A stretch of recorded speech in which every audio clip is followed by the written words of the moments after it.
Halo, Shalom Bapak Ibu sekalian, apa kabar Anda hari ini? Kiranya Tuhan senantiasa memberkati dan menyertai kehidupan kita sekalian.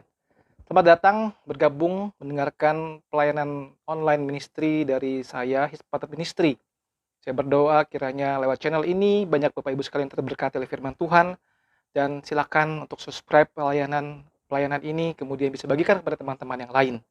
Saudara sekalian, kita sudah saat ini membahas rangkaian firman Tuhan tentang bagaimana firman Tuhan itu mendidik hidup kita. Ingat, 2 Timotius 3 ayat 16 dan 17. Ada 8 dan 1 aspek tambahan yang kita sudah renungkan selama ini. Kita sudah membahas tentang waktu, sudah membahas tentang karir dan bisnis. Dan hari ini kita akan sama-sama membahas satu tema yang sangat menarik, yaitu mengenai uang. Yaitu bagaimana Alkitab dengan tema uang. Mari kita sama-sama memulai dengan berdoa terlebih dahulu. Tuhan, kami bersyukur buat penyertaan Tuhan sepanjang hidup kami sampai pada hari ini. Berkatilah ya Tuhan, setelah kami menggunakan waktu untuk mendengarkan firman Tuhan, dimanapun kami berada, kapanpun kami mendengarkan renungan ini, boleh mendapatkan berkat dari firman Tuhan. Dalam nama Yesus Kristus kami bersyukur, kami berdoa. Amin. Mari kita membaca firman Tuhan dari dua bagian. Yang pertama dari Matius pasal yang ke-6 ayat yang ke-24. Saya bacakan buat Bapak Ibu. Tak seorang pun dapat mengabdi kepada dua tuan. Karena jika demikian, ia akan membenci yang seorang dan mengasihi yang lain. Atau ia akan setia kepada yang seorang dan tidak mengindahkan yang lain.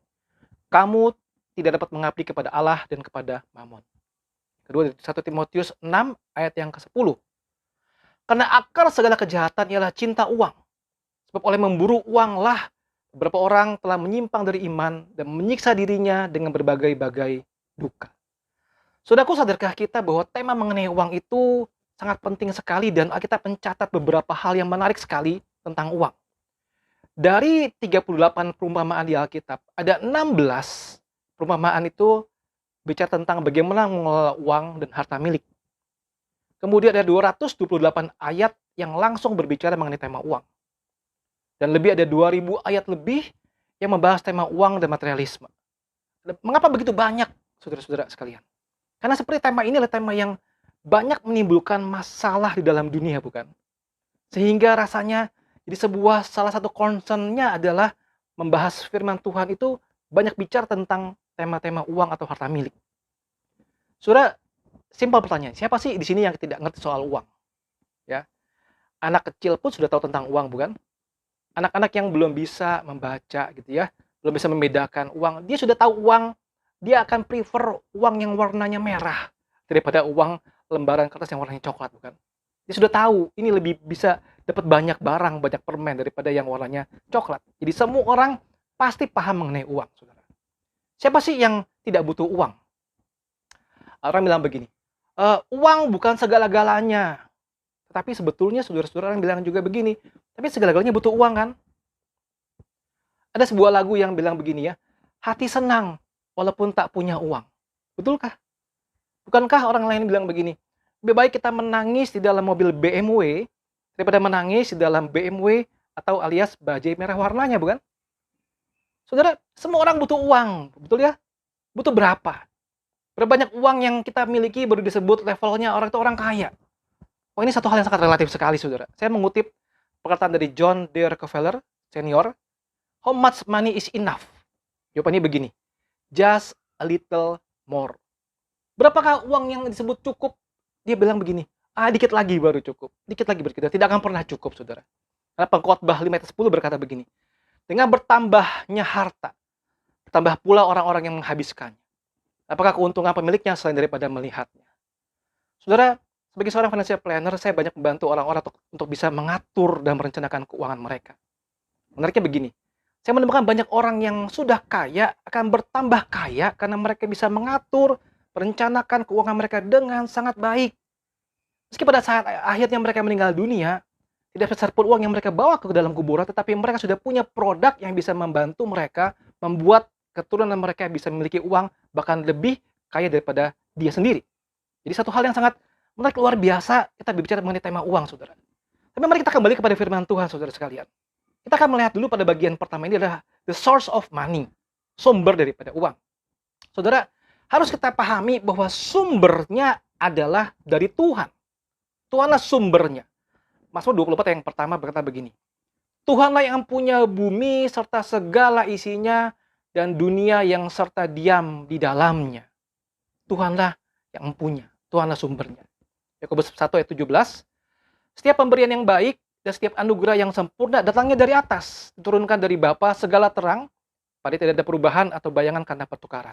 Di setiap pemberian yang baik, anugerah yang sempurna datangnya dari Tuhan.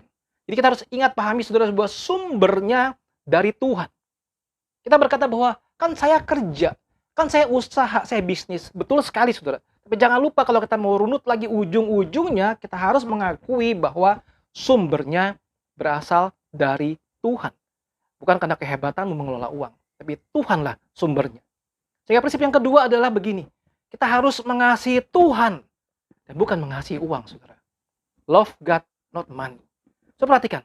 Orang yang cinta uang, 1 Timotius 6 ayat 10 berkata begini, akar segala kejahatan, saudara. Hati-hati, saudara.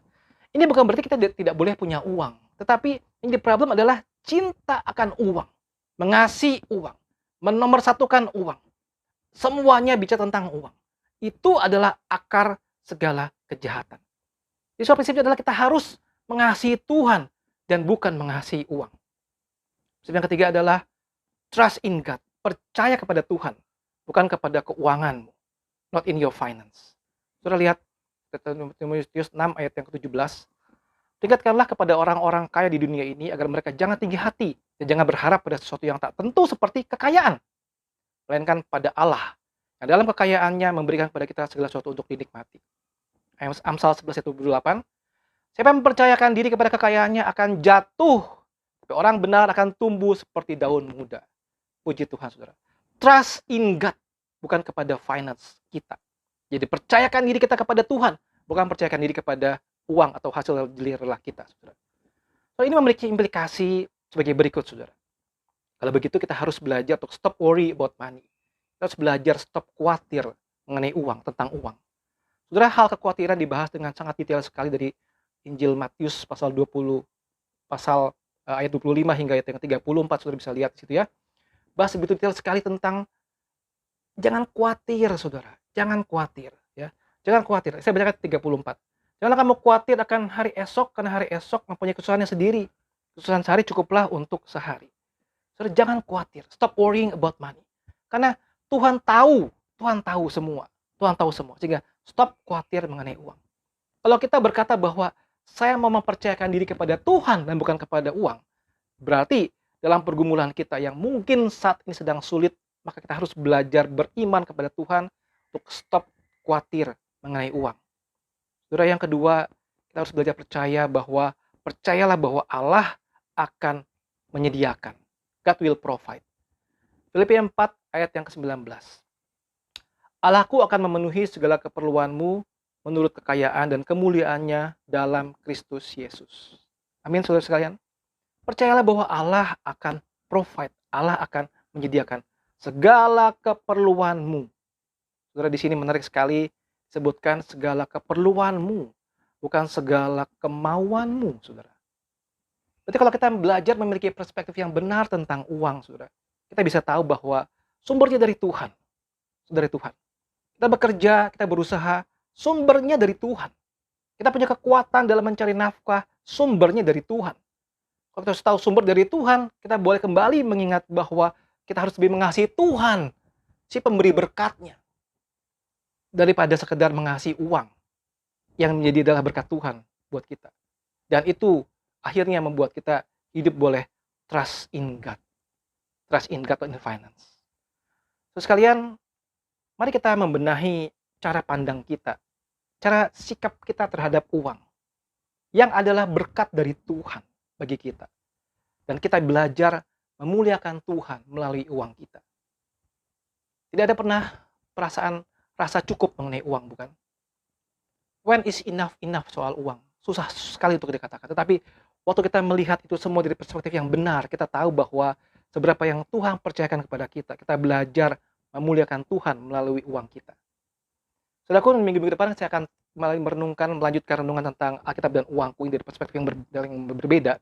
Saya berdoa kiranya saudara-saudara sekalian mendapatkan berkat dari rangkaian ini, dan bolehlah kiranya membagikan ini kepada orang-orang lain, sehingga banyak orang-orang juga mendapatkan berkat dari pendengar firman Tuhan ini.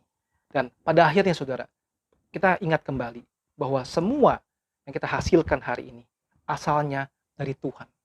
Kita harus belajar mengelolanya untuk kemuliaan nama Tuhan juga. Sehingga nama Tuhan dipermuliakan, yang berkat Tuhan mengalir kepada hidup kita dan hidup orang-orang di sekitar kita. Dan uang bukan lagi menjadi sebuah ilah bagi kita, tapi sebuah alat bagi kita untuk apa? Memuliakan nama Tuhan. Tuhan menolong kita sekalian. Tuhan memberkati. Amin.